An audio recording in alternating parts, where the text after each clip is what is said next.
Hey guys, welcome back to the channel. My name is Jose, and today we're going to be reviewing the Fujifilm X100V. This is a really interesting camera. This is something super unique to my style of shooting and really just any of the other cameras that I've ever used. So let's just jump right into it, shall we? Oh, that's real good.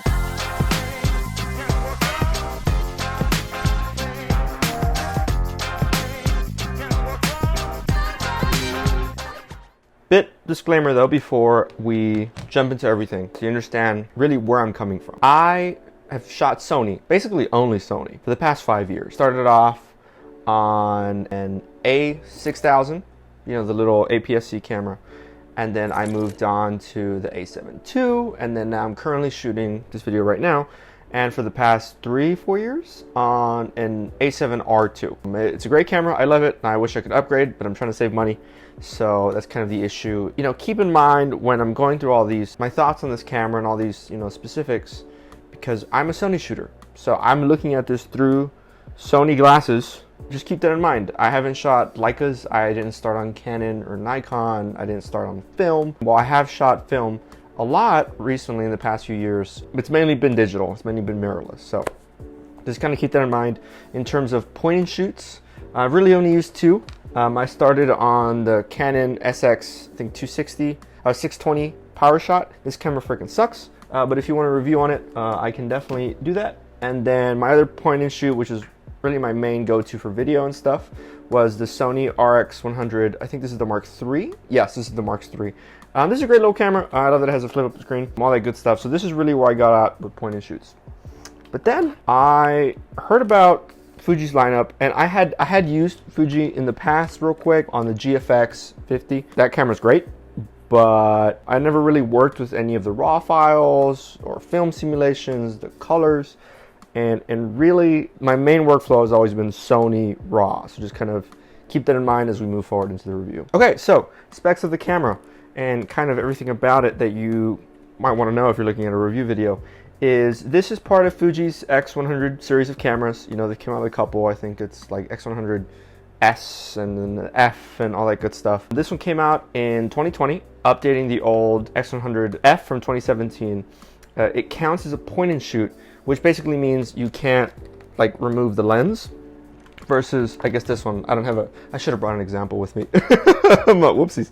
And yeah, you can't like physically remove the lens. It's stuck to the camera. So you have to make sure that the lens that you have on the camera, sorry, I got the glass dirty. The lens that you have on the camera is a good lens, right? That's just saying it's a point and shoot. The body itself has a rubberized grip on it for the side. It feels really great. It feels like an old classic film camera. I don't think it's actual leather, but it feels great. But the top plate of it is aluminum, which is kind of amazing. It's the same type of aluminum they use on like MacBooks, you know, so it's a real like classy, you know, feels great type metal. The weight of the whole camera is just under 500 grams or about 17 ounces.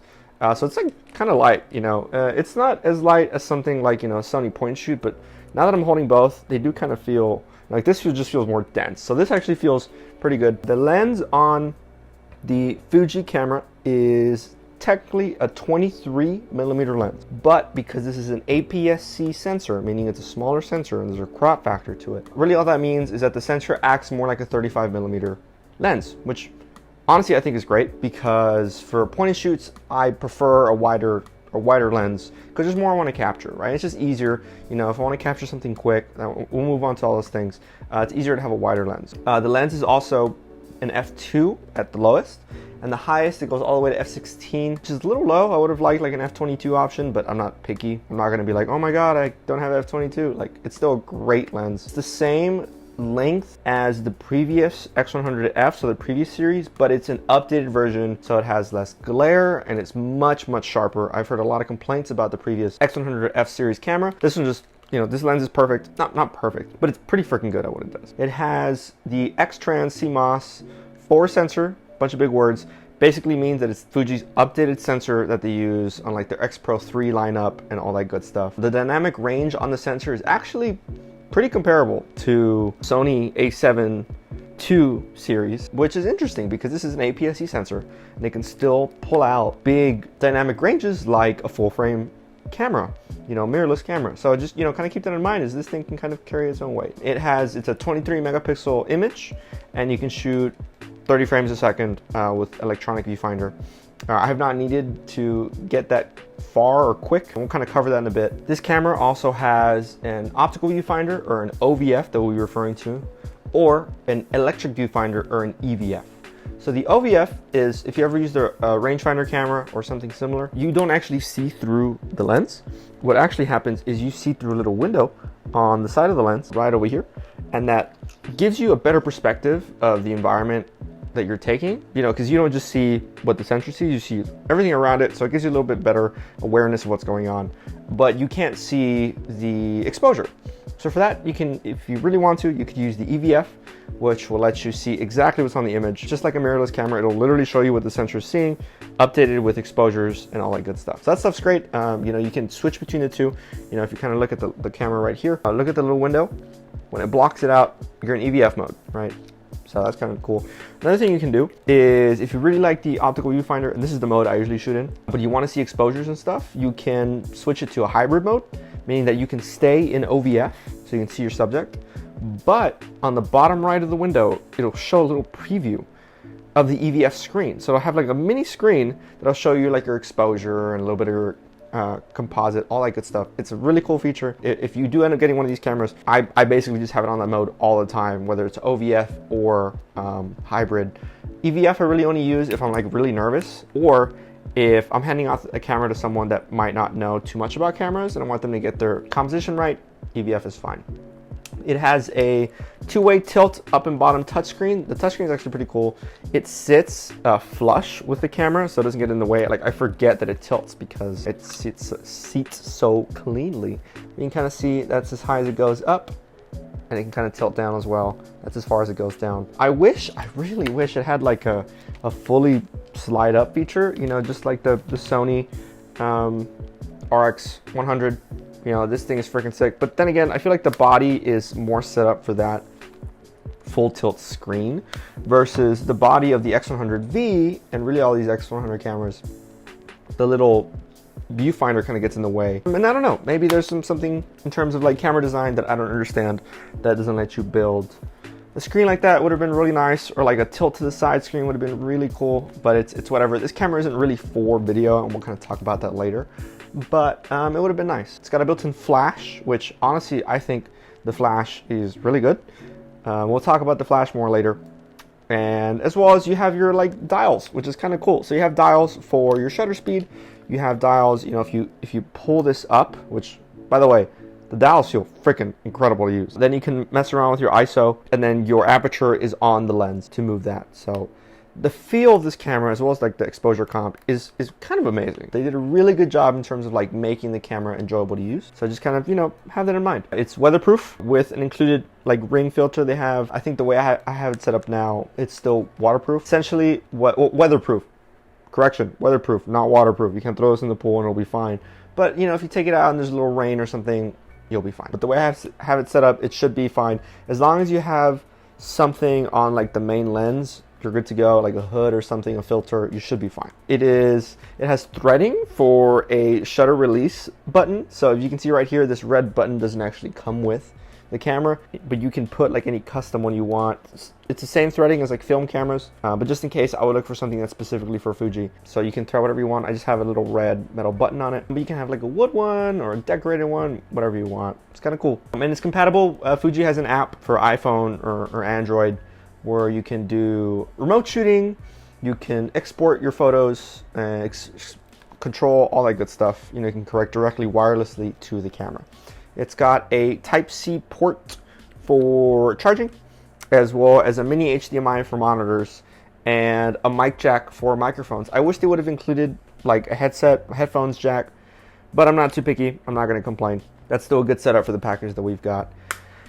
And price. Okay, price. That's kind of the big one, right? And I'm going to get over this early. The camera at the moment, as of July 2022, is completely sold out everywhere. MSRP is about $1,400, but I ended up buying this camera. Oh, I know. I ended up buying this camera for $1,700 plus shipping, which was a lot. So here's the thing: is keep in mind that this is not a budget-friendly camera.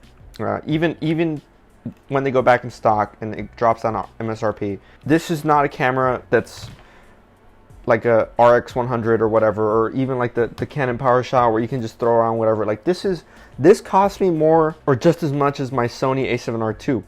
At the moment, like I could have bought like a A7 III or something, like something to improve my current setup. So this is not a cheap camera. Just kind of keep that in mind when we move on forward. This is not a cheap camera, but I think we should talk about the feel of this camera before we give our thoughts about it. Okay, so thoughts on this camera. The X100V has a very analog feel to it. It's very rangefinder-esque. It's like a Leica. It's a beautiful camera. I hate that part of me got this camera because it's a gorgeous freaking camera. But that's why I got it ultimately, was the optical viewfinder experience, the great image quality, the film simulations, but the look of it. Like, look at this freaking thing. Oh, it's a beautiful camera and it shoots great images. It feels great in the hand. You know, the metal aluminum top of it feels amazing. The little fake leather they have on there is incredible. Having the dials right at your fingertips, you know, like a regular film camera, is freaking cool. You know, it's not like just like you see like this front like dial here that doesn't have like a marker or anything on it. This will tell you the exposures that you're at, or the shutter speed that you're at, the ISO, all that good stuff. Really what makes this camera is the OVF.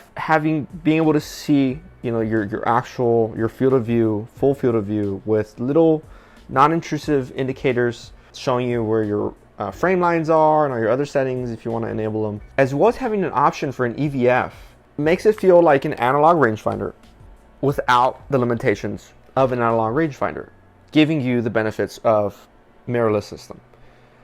The buttons feel solid, you know, the aluminum construction feels fresh. If you love shooting film, this is my biggest takeaway from all this. If you love shooting film, but you're frustrated with all the film stuff, you know, maybe you're not that good at it, maybe you just want something quicker, you know, instant transfer, this is the camera to get, in my humble opinion. If you have the money, too. It's kind of expensive. This is the camera you always want to have with you. And it's kind of amazing because I used to have to take my Sony everywhere.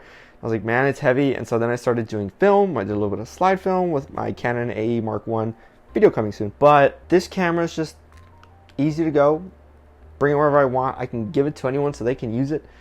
And it's very enjoyable. You know, it feels great. It's tiny. And if I really want to be compact, I can just take off the little lens hood that I've put on here. And this is about, like, look at the size of this camera. I have a filter on there too. If I really wanted to save space, take off the filter, you know, crank on like a little weatherproof seal on there. Good to go. By the way, before I forget, talking about everything I actually have on this camera, I have some generic Amazon square lens hood on it that, you know, is cheaper than that other square lens hood that everyone has.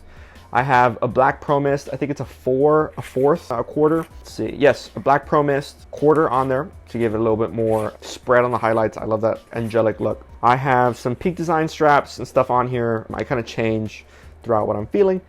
And of course, the red shutter button. Everything else is basically stock. Oh, I guess I have like a screen protector on here, which is actually great because I ended up cracking the screen protector. That could have been the screen that I cracked. So good to go.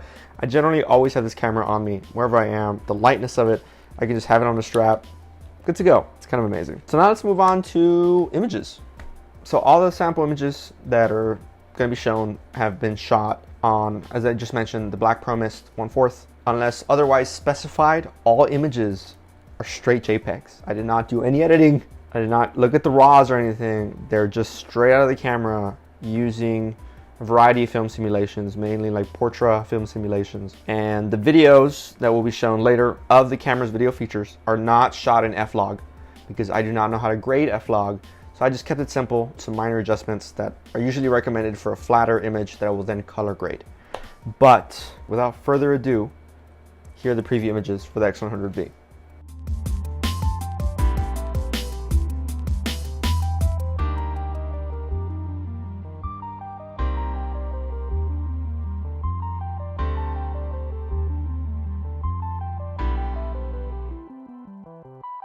Some quick extra topics about this camera as a Sony shooter is, while I love the analog dials that they added, and while I love always shooting manual, I mean in Sony that's all I do. I never get near an auto setting. For some reason with this camera, I always shoot on auto.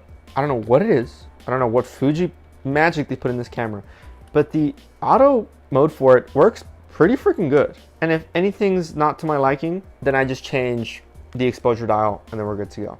But the auto that they set up for this camera is really good. You can set limits on like your shutter speed, maximums. You can set your ISO maximums and mins. But to be fair, while I only shoot auto and I mainly only shoot JPEG, I do shoot in JPEG plus RAW, because sometimes if I'm shooting with another photographer and they really want the RAWs, maybe they didn't like how I exposed, or maybe they didn't like anything with the film simulations, they can pull the RAW and completely use it as Sony RAW anything. Like, you know, the RAW files for this are still pretty freaking good. This is, of course, opposite to Sony, where I only shoot RAW. I don't shoot JPEG at all on Sony. Why would you? It's a freaking Sony camera. I know why you would. In some work, I do shoot JPEG, but this is mainly JPEG plus RAW. I don't even touch RAWs unless I really need to. The touchscreen functions for this camera are probably useful. Like, I'll be honest with you, that seems kind of cool. You know, you can press it and you can focus it. But I got a big nose, dude. I will touch the crap out of that focusing screen. I mean, out of that touchscreen, and I don't want to. So I just disabled the touchscreen functions. I don't really need them. I'm honestly fine. So yeah, that's just, you know, if you want a review on the touchscreen, I'm sure it's great. I just don't personally use it. The built-in flash is kind of incredible. Dude, I was really worried about using a flash on a camera, but it gives you that like really like aesthetic look of, not professional, but it still diffuses it fairly well. It does kind of have an issue where if you have like a lens hood or something on it, it does block a little bit of the flash. So just kind of keep that in mind if you're really close to your subject, which this flash is really meant for anyways. You will get one side where the flash might be a little obscured because of a lens hood or whatever you have in front, but it's diffused enough where it does the job. The black Pro Mist filter definitely helps give it more of that glow, versus something, if I didn't have the black Pro Mist on, the flash might be a little harsher. And the flash even works great in mirrors, which I was surprised, versus another flash that completely floods the entire, you know, field of view, because the flash bar is so small and thin, it doesn't really flood out as much. So, you know, I actually really like the flash. So what's it like to shoot? So the camera is incredibly compact, as we've already mentioned, but sometimes that kind of works against it. I would have really liked if the grip on the side was bigger. The issue is that I got big hands, dude. Like, there's so much that I want to grip on this camera and I can't.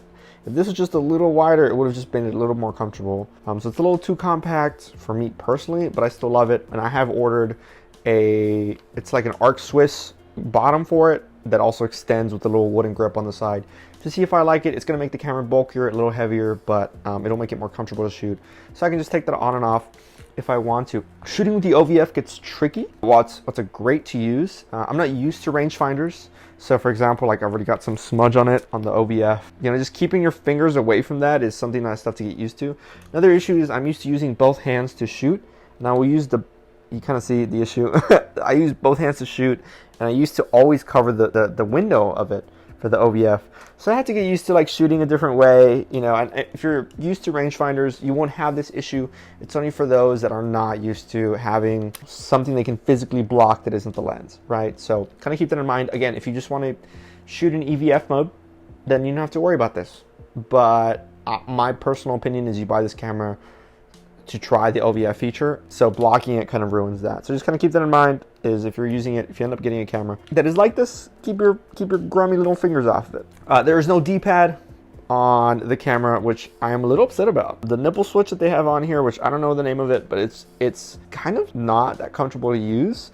It also doesn't sit flush with the camera. Like it's fairly in there, it's fairly indented, but I would have much rather preferred a D-pad. It's just a little more comfortable. And in terms of like the actual buttons for functions, there's not that many, in my opinion, that are dedicated to certain functions. You can do some stuff with the touchscreen with different gestures and stuff. I'm not a big fan of that. I prefer physical buttons that I can get back to. But there's maybe 1, 2, 3, 4, 5, 6 maybe dedicated buttons for certain things that you can customize that are actually useful. You know, you can do a lot more with this camera, but for my everyday workflow, I feel like if they would have added 1 or 2 more custom buttons, perfect. It would have been perfect. But that's kind of the thing. It keeps it a little bit more simple. It's not a workhorse, and we'll kind of go in that in a bit. But it's also not meant to be, in my opinion. Like, it's not meant to be something that shoots fast You know, part of it, for example, is like if you're using film simulations, they take a little bit to load into the camera for the preview. So like it's not meant to be a crazy, you know, sports camera. Now you can set it up that way, you know, 30 frames a second. It's kind of a lot, but it's not meant to be that. Interesting camera. Overall, it's fun to shoot. Those are really my opinions of using it. Okay, so cons for this camera, because this is not a perfect camera.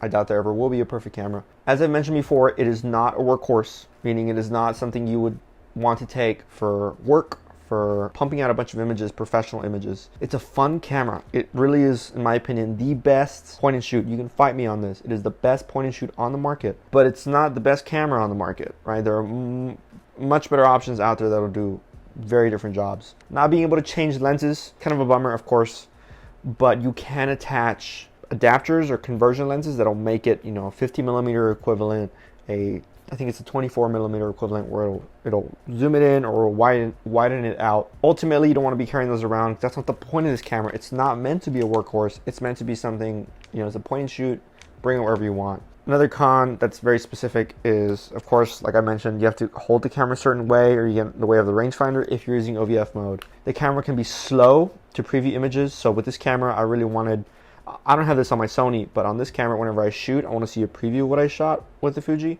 If you have, this is very specific, sorry. If you're using a film simulation and the film simulation calls for the clarity slider to be adjusted, so instead of it being 0, -1, -2, whatever, +1, +3, whatever, it will take just half a second to show you the preview, which is kind of frustrating because if you don't have that setting on your film simulation, if you don't have the clarity slider adjusted, it'll show you the image quickly. That's the only setting that does that, is the clarity slider for some reason. So Fuji, please, like, I don't know what you need to fix, but please fix it in a future update where the clarity slider should, I don't think it should affect it, but at the same time I get it, there's processing power, it literally edits the photo for you. It's gonna take a bit, I just wish it was faster. It's also like sold out everywhere. Hopefully by the time you're watching this video or when you know, make a purchase, you won't have that difficulty, but I do, which is a little frustrating. So I wish it was not sold out everywhere, and I wish it was not freaking expensive. Final thoughts for this camera. I can surprisingly recommend this camera, even though it is freaking expensive. Part of it is, in my mind, I'm thinking you hopefully will find this at MSRP at $1,400. But even at $1,700, it's still a really good camera. It's a great point and shoot. It's arguably the best point and shoot on the market. You can take it everywhere. It's a light camera. I can throw it in my jacket pocket. It's beginner friendly if you just set everything to auto and you just want to start shooting, or you can have full manual control for a more like rangefinder film feel. It is one of the best cameras to have on you, and as the saying goes, the best camera is the one you always have with you. This camera is one that I always have with me. This is a camera that anyone else can use. If you want to do a group photo, want someone else to take my photo, stick this boy in auto, hand it to them. Easy peasy. I would just recommend though that you do try to find a good deal on this camera. This is an expensive camera at the moment because everyone wants one, especially like in black, because they have a silver version and a black version with the top just the metal plate being different color. So, you know, just good luck finding a camera, and very unprofessional. We forgot to talk about the batteries. Batteries kind of last me all day. They're just regular Fuji batteries. For some reason, all Fuji cameras have that type of battery. It kind of lasts me all day. The only reason it won't last all day, I should have put this on my cons list. I have notes right here, and I didn't write that down, is if I throw this in my backpack or something, which I'm doing, which is crazy. This is an expensive camera and I'm already marking it up. If you throw this in your backpack or something, the on and off switch is really easy to press. I've had a lot of times where I throw this in a bag or something and I want to go pull the camera out, but when I threw it in the first time, I left it on and I don't have it on auto off. Or at least I used to. I think now I have it on like 5 minutes. It'll just run out of battery because the switch is so easy to turn on and off, which is like a Sony camera, for some reason they're just harder to get to. So that's a little frustrating. Granted, it makes it easy because I love turning my cameras on and off. Like if I'm not using the camera right this second, I turn it off. But it's a little too easy to turn it on and off. So just kind of watch out if you put it in a bag. Just make sure that it's off. But that's about it. This camera is amazing. I love bringing it to trips and just having it everywhere. And in general, I recommend this camera. Even if you don't want to use the film simulations, which I think the film simulations are a main reason why you want this. The colors are great. The images are great. They're sharp. This camera does it all in a small package. If you have the money, go for it. I think you should go for it. So let me know any questions. I'm going to keep this camera for now till like, I guess they release a new one. I don't know.